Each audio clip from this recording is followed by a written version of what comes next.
गौरीचा साज हा देवीच्या पूजेचा आणि भक्तीचा एक भाग आहे. थोडक्यात गौराईचा साज म्हणजे देवीला प्रसन्न करण्यासाठी केला जाणारा तिचा आकर्षक असा शृंगार, जो एका खास आणि उत्साहाच्या प्रसंगी केला जातो. महाराष्ट्रात गौरी आवाहन केले जाते. गौराईचा साज म्हणजे गौरी आवाहन आणि पूजेच्या दिवशी देवीला सजवण्यासाठी केला जाणारा शृंगार. देवीला सुंदर आणि आकर्षक साडी नेसवली जाते, जी तिच्या शृंगाराचा एक महत्त्वाचा भाग आहे. देवीला विविध प्रकारचे दागिने घातले जातात, ज्यामुळे तिचे सौंदर्य अधिक खुलते.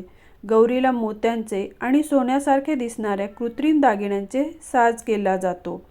या दागिन्यांमध्ये नथ, पाटल्या, बोरमाळ आणि इतर पारंपरिक दागिने असतात, ज्यामुळे तिचे सौंदर्य खुलते.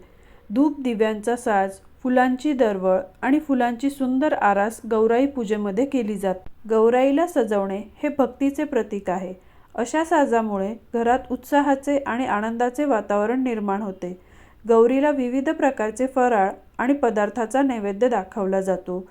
धूप दिव्यांच्या सुगंधाने आणि प्रकाशाने देवीची पूजा केली जाते, जी तिच्या देवत्वाला दर्शवते. गौराईच्या साजामुळे घरात प्रसन्नता आणि उत्साह भरून राहतो.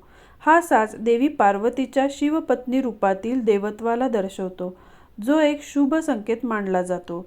या परंपरेमुळे कुटुंबातील सदस्यांमध्ये एकत्र येण्याची आणि आनंद साजरा करण्याची संधी मिळते.